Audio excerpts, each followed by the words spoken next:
Hi friends, എല്ലാവർക്കും എൻ്റെ അടുത്ത വീഡിയോയിലേക്ക് സ്വാഗതം. അപ്പോൾ ഇന്ന് കുറച്ച് അടുക്കള വിശേഷമാണ് കേട്ടോ. ചൂരക്കറി റെഡിയാക്കിക്കൊണ്ടിരിക്കണേന്.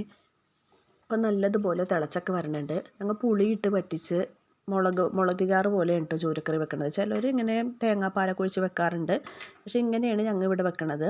അപ്പോൾ ഇന്ന് ഉച്ചക്കത്തേക്ക് ചോറിനുള്ള കറിയാണ് കേട്ടോ റെഡിയാക്കിക്കൊണ്ടിരിക്കുന്നത്. അടുത്തത് കോവക്ക മെഴുക്ക് പുരട്ടിയാണ് കേട്ടോ. നമ്മുടെ വീട്ടിൽ തന്നെ ഉണ്ടായ കോവക്കയാണ്.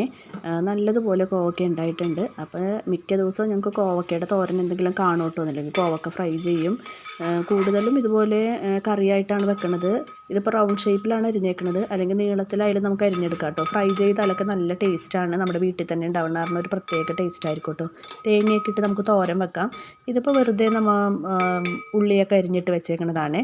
നല്ല ഫ്രൈ ആക്കി വെക്കുന്നതാണ് എനിക്ക് കൂടുതൽ ടേസ്റ്റായിട്ട് എനിക്കിഷ്ടം അത് തന്നെയാണ്. അപ്പോൾ ചൂരക്കറി നല്ലതുപോലെ വെന്തിട്ടുണ്ട്. പുളിയൊക്കെ നല്ലതുപോലെ നല്ല കുടംപുളി ആയത് കാരണം പുളി രണ്ടെണ്ണം ഇട്ടിട്ട് ഒരെണ്ണം എടുത്ത് മാറ്റിയിട്ടോ.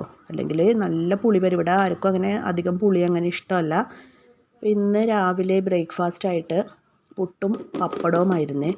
അപ്പോൾ മോളുണ്ട് വീട്ടിൽ. മോൾക്കിങ്ങനെ മീൻകറിയൊക്കെ കൂട്ടി കഴിക്കാൻ ഭയങ്കര ഇഷ്ടമാണ്. അപ്പോൾ അത് കാരണം ചൂരക്കറിയും പുട്ടും കൂടിയാണ് കേട്ടോ കഴിക്കാൻ പോണത്. അപ്പോൾ വെന്ത് വരണുള്ളൂ. മീൻ കറി എന്ന് പറഞ്ഞു കഴിഞ്ഞാൽ നമുക്ക് വേവിച്ച് രാവിലെ തന്നെ ഇപ്പം നമ്മൾ കറി വെക്കണമെങ്കിൽ ആ പുളിയൊക്കെ നല്ലതുപോലെ പിടിച്ച് കഴിഞ്ഞാലായിരിക്കും നല്ല ടേസ്റ്റായിട്ട് വരണം കേട്ടോ. ചൂരയുടെ തലക്കറിയൊക്കെ എന്ത് ടേസ്റ്റാണല്ലേ. അങ്ങനെ വെച്ചിട്ടൊന്നുമില്ല.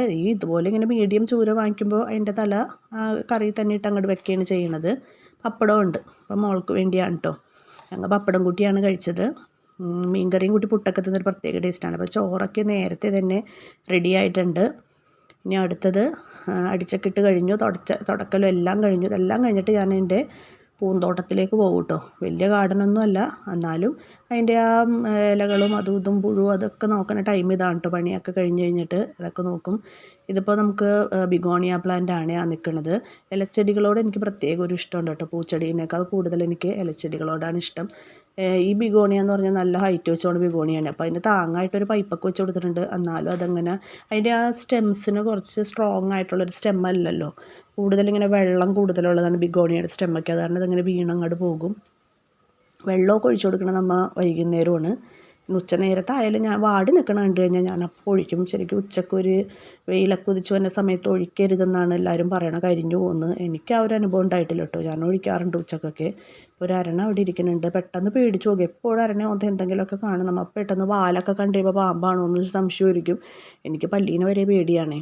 അപ്പോൾ ഇത് ഞങ്ങൾ ഇവിടെ ഹാങ് ചെയ്തിട്ട് വെച്ചെങ്കിൽ കുറച്ച് പ്ലാന്റ്സാണ്. അപ്പോൾ കലാത്തിയ പ്ലാന്റിൻ്റെ ലീവ്സ് ഇങ്ങനെ കരിഞ്ഞിരിക്കണുണ്ട്. നമ്മൾ അപ്പം തന്നെ കട്ട് ചെയ്ത് കൊടുക്കണം കേട്ടോ. കാരണം അതിന് എന്തെങ്കിലും ഒരു ഫംഗൽ ഇൻഫെക്ഷൻസ് കാണും. അടുത്ത ലീഫിലേക്കൊക്കെ അത് കയറി പിടിക്കും. ഇവിടെയുള്ള പ്ലാന്റ്സിന് ഇതിനെ ഇലച്ചെടികളൊക്കെ ആയതാണ് നമുക്ക് എപ്പോഴും വെള്ളം ഒഴിച്ച് കൊടുക്കേണ്ടി വരും കേട്ടോ. ഇത് ക്യാബേജ് പ്ലാന്റ് ആണ്. നല്ല രസമാണ് കാണാൻ വേണ്ടി. നമുക്ക് ഹാങ് ചെയ്തിടാൻ പറ്റിയൊരു പ്ലാന്റാണ് കേട്ടോ. ഇതിൻ്റെ സ്റ്റെം കട്ട് ചെയ്ത് നമുക്ക് വെച്ച് കഴിഞ്ഞാൽ പുതിയ പുതിയ പ്ലാന്റ്സ് ഉണ്ടാക്കിയെടുക്കാം. പിടിച്ച് കിട്ടാൻ കുറച്ച് ടൈം എടുക്കുന്നേ ഉള്ളൂ. പിടിച്ച് കഴിഞ്ഞാൽ നല്ലൊരു ഭംഗിയുള്ളൊരു പ്ലാന്റാണ്. ശരിക്കും ക്യാബേജിൻ്റെ ലീഫില്ലേ അതുപോലെ ഇരിക്കും. ഇവിടെ മൊത്തം ഞാൻ മാൻബുല പ്ലാന്റ് കയറ്റിയേക്കണിരുന്നേ. വെയിലില്ലാത്ത കാരണം ഒറ്റ പൂവുണ്ടാവുള്ളത് അതിനൊക്കെ പറിച്ചു കളഞ്ഞു. പേൾ പ്ലാന്റാണ് കേട്ടോ. നല്ല ഭംഗിയുള്ളൊരു പ്ലാന്റാണ്. നമ്മുടെ വിൻക പ്ലാന്റ് ഞാൻ നഴ്സറിയിൽ നിന്ന് വാങ്ങിച്ചതാണ് കേട്ടോ. ഡബിൾ ഷെയ്ഡഡ് ആണ്.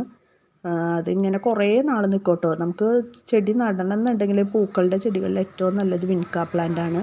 കാരണം എന്നും പൂക്കളുണ്ടാവുന്ന ഒരു പ്ലാന്റാണ്. അതുപോലെ തന്നെ ലന്താന പ്ലാന്റ് കൊങ്ങിണി പൂവിലേ നിൽക്കുന്നത്.